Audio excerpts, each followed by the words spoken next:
The abduction of Nancy Guthrie had remained unresolved for days, a quiet tension stretching through every corner of her family's life. Then, a single phone call shifted the course of the investigation. It came from a burner phone, a device intended to leave no trace. The person who made it had believed themselves safe. They were not. Please like the video, subscribe to the channel, and don't forget to press the bell icon so you never miss any of our upcoming videos. FBI monitoring intercepted the conversation, capturing not only the words, but the silence between them, the hesitations, the urgency, the unspoken fear. The call originated in Tucson, not in some distant, anonymous place, but near the heart of the Guthrie family's life. The fact of proximity, of familiarity, reframed the case. It suggested intention, knowledge, and an unsettling closeness to the world Nancy had inhabited. The call lasted 4 minutes and 37 seconds. In that span, investigators found more clarity than they had in over a week of painstaking searches,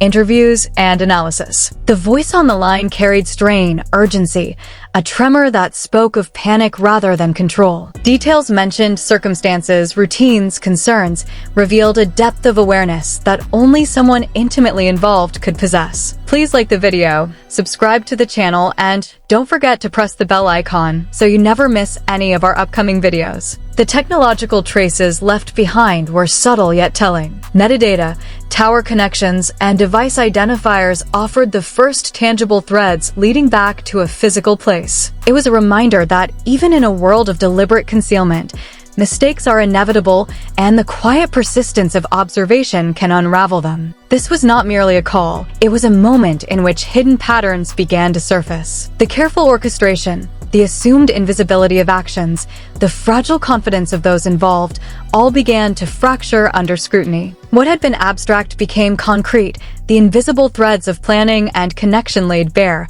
revealing a story of proximity, knowledge, and the weight of choices that had placed Nancy in jeopardy. Even within the cold logic of investigation, there is a human rhythm to such revelations. The fear, the hesitation, the inner calculations, they speak not only to the crime itself, but to the psychological cost borne by those entangled in it. And in that early morning hour, as the call concluded, the investigation gained a measure of insight that was as chilling as it was inevitable. The phone call contained errors, subtle but decisive, that allowed investigators to trace it with a precision that left little room for doubt. The first clue came from the networks that cradle every signal, the cell towers that mark the presence of a device in space. By analyzing connections and signal strength, analysts could determine, with unsettling accuracy, the phone's location, not somewhere distant, not in some isolated desert, but in a neighborhood of Tucson, familiar and quiet, yet central to the Guthrie family's world. Please like the video, subscribe to the channel, and don't forget to press the bell icon so you never miss any of our upcoming videos. The device itself, a disposable instrument meant to vanish without trace, carried a silent fingerprint, its IMEI. Even as false information cloaked its activation, this identifier created a path that led back to the point of purchase. Surveillance footage revealed a figure attempting disguise, their efforts imperfect. The shape, the gait, the clothes all became part of a description, fragile yet tangible. Outside, the vehicle was recorded, its license plate running through the quiet logic of databases. The implications were immediate and profound. This was not an act of randomness. The call's origin placed the caller within blocks of locations already under scrutiny, within proximity to where Nancy had spent her final evening, within reach of a home that had been central to her life. It suggested knowledge, comfort, and access, a local presence, someone who moved with a familiarity that could not be learned in a single encounter. And yet, the act of making the call carried its own weight. To speak, knowing eyes and ears were vigilant, reflected either a reckless confidence or an uncontainable desperation. The neighborhood was ordinary, single-family homes, quiet streets, the kind of place that fosters daily routines, not schemes. It was precisely that ordinariness that magnified the tension, the contrast between normalcy and the hidden danger beneath it. Please like the video, subscribe to the channel, and don't forget to press the bell icon so you never miss any of our upcoming videos. The conversation itself, brief and clipped, revealed the fracture beneath any semblance of control. Words were spoken under pressure, voices strained with urgency. "She's not doing well. I didn't think about the medication thing. She needs those pills or she's going to die." The call confirmed what investigators had feared. Nancy was alive, but vulnerable, her health slipping, her survival contingent on factors now beyond her control. Logistics, movements, contingency. They all surfaced in measured phrases, each one layered with panic and miscalculation. "We can't keep her where she is much longer. Someone's going to notice." Even the financial plan, the expectation of leverage through ransom, faltered. "The money thing isn't working. Nobody's biting on it." In these words, the weight of misjudgment and desperation became audible, revealing a plan unraveling under the quiet pressure of circumstance, time, and the unforgiving vigilance of those seeking to restore order. It was a moment captured in sound and silence, a window into a human calculation gone awry, where proximity, knowledge, and error converged, leaving the investigators with both clarity and unease, and a haunting sense of how quickly control can slip away. Please like the video, subscribe to the channel, and don't forget to press the bell icon so you never miss any of our upcoming videos. The final minutes of the call revealed a weight that lingered far beyond the words themselves. The conversation shifted to contingency, to the quiet calculation of what might happen if plans failed. "If we can't get paid, we need to figure out what to do with her. We can't just let her go now. She's seen too much." There was no flourish in these statements, only the stark logic of people confronting consequences, their thought measured in fear and risk rather than compassion. The implication was undeniable. The life of Nancy Guthrie had become a variable in a grim equation, and those responsible were debating how far they would go to control it. What followed unsettled the investigation at its core. The phone that received the call belonged not to a stranger, but to someone within the family circle, Annie Guthrie's husband, Nancy's son-in-law. It was the same man who had ostensibly driven Nancy home from dinner the night she disappeared. Records revealed a pattern of contact with the burner phone stretching back weeks. Messages, erased and then recovered, contained coded references that spoke quietly but unmistakably of Nancy's routine, her vulnerabilities, and the timing of her abduction. The analysis suggested coordination, deliberate and sustained, rather than incidental knowledge or coincidence. Financial activity compounded the picture. In the weeks before Nancy vanished, substantial cash withdrawals appeared, over $30,000, with no apparent explanation. Investigators came to understand that some of this may have been used to compensate the person who carried out the physical act of the abduction, the figure captured on doorbell footage. Within these movements, the outlines of planning and intention were discernible, the careful orchestration of a betrayal cloaked in familiarity. Please like the video, subscribe to the channel, and don't forget to press the bell icon so you never miss any of our upcoming videos. The possible motives were stark and practical, yet weighed with the quiet horror of family entanglement. Adjustments Nancy had planned to her will, combined with her son-in-law's financial pressures, appeared to create a calculus in which kidnapping, even harm, seemed a solution to a perceived problem. The contrast between family loyalty and personal desperation hung heavily in the analysis.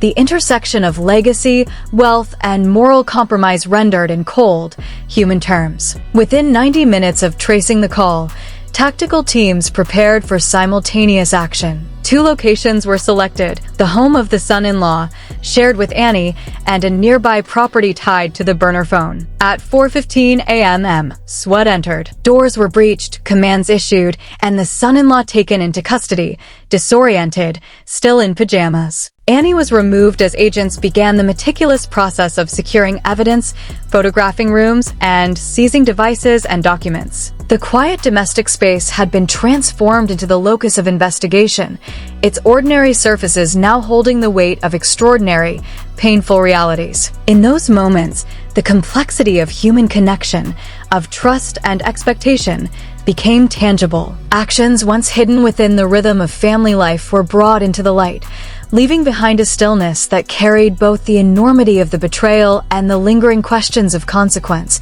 choice, and the fragile calculus of human decisions. Please like the video, subscribe to the channel, and don't forget to press the bell icon so you never miss any of our upcoming videos. The more consequential operation unfolded at the second location, the rental house tied to the burner phone, a modest property belonging to the son-in-law's cousin. He carried a history of criminal activity, prior arrests for assault and drug offenses, and investigators identified him as the individual likely responsible for the physical abduction, the figure in the mask seen on the doorbell footage. Inside the home, SWAT found traces of recent occupancy, food containers, sleeping arrangements, evidence that someone had been living there, if only temporarily. Among these mundane objects, items belonging to Nancy Guthrie were recovered: her purse, identification, and the prescription medications she had gone without for over a week. Clothing, gloves, a ski mask matching the intruder, and a firearm were also present. Nancy herself was not there. The evidence suggested she had been held at the location, but moved once those responsible recognized the approach of law enforcement. As devices were seized from both the son-in-law and his cousin, forensic analysts began the meticulous work of piecing together communication histories. What emerged was a portrait of deliberation and premeditation, a plan conceived and refined over weeks, not an impulsive act of opportunity. The son-in-law's laptop, once assumed secure, revealed searches for methods of abduction, ransom protocols, cryptocurrency transactions, and ways to conceal physical evidence. Deleted messages, recovered from phones, documented discussions of timing, routines, vulnerabilities, and strategies to circumvent security systems. The correspondence, initially coded, gradually revealed its full intent: instructions for the physical act of taking Nancy, coordination on the family and financial aspects, and calculations of estate value. The estate, worth millions, was considered as a factor in timing and motive, while the practicalities of Nancy's schedule, her home's defenses, and her vulnerabilities were treated with chilling precision. These interactions illuminated the depth of the relationship between the son-in-law and his cousin, Marcus Webb, a partnership that had evolved over years of criminal activity. Webb's records spanned a decade and a half, including assaults, robbery, and drug offenses. He had served multiple prison sentences, yet his contact with the son-in-law persisted through letters and calls. Financial support, including rent for the property where Nancy was held, indicated the son-in-law's continued involvement in Webb's movements, providing both means and opportunity for the events that had unfolded. Please like the video, subscribe to the channel, and don't forget to press the bell icon so you never miss any of our upcoming videos. In these quiet discoveries, the objects, the digital traces, the recovered communications, the investigation uncovered the architecture of a crime that was both carefully orchestrated and profoundly human in its recklessness. The intersections of familiarity, trust, and desperation, leaving a mark far beyond the immediate acts themselves. Financial records revealed that, over the course of a year following his cousin's release from prison, the son-in-law had transferred more than $40,000 to Marcus Webb. On the surface, these funds were framed as loans, assistance to help a relative regain stability. Yet investigators saw a different pattern, a sustained financial relationship that enabled actions with profound consequences. The two men shared a history that ran deeper than circumstance. They had grown up together, their mothers were sisters, and despite diverging paths, one pursuing business ventures within a prominent family, the other navigating cycles of incarceration and petty crime, their bond endured. Text messages and conversations with relatives suggested a tacit understanding. Marcus could be deployed for tasks the son-in-law would not approach personally, expendable yet essential, a means to carry out difficult deeds without direct exposure. The dynamics of this relationship became starkly visible in the events surrounding Nancy Guthrie's disappearance. Planning and financing originated from a place of relative security, while the physical risk of abduction fell entirely on Marcus. The pattern was not new. Investigators identified earlier schemes, including a prior insurance fraud in which Marcus executed thefts and both men shared the proceeds, illustrating a long-standing alignment of convenience, opportunity, and mutual trust in criminal endeavors. Please like the video, subscribe to the channel, and don't forget to press the bell icon so you never miss any of our upcoming videos. Evidence from the traced phone call added urgency to the human stakes. Nancy was alive 26 hours prior, but her condition was fragile. Her absence of medication and references to her location in messages and recovered items suggested she had been moved from the rental property once authorities closed in. Now, investigators face the pressing task of interpreting these signals to guide their immediate response. The son-in-law confronted a stark reality: the possibility of charges for kidnapping, or worse, should Nancy's condition deteriorate further. Time was measured not in hours alone, but in the fragile window of survival, where each moment without care carried a weighty, irreversible consequence. The recording, brief yet precise, had become a lifeline. In its silence and its words lay the possibility to locate her, to intervene, to counter the calculated violence of a plan that had strayed into peril and desperation. It was a rare, fragile chance to reclaim a life suspended between threat and rescue. Please like the video, subscribe to the channel, and don't forget to press the bell icon so you never miss any of our upcoming videos.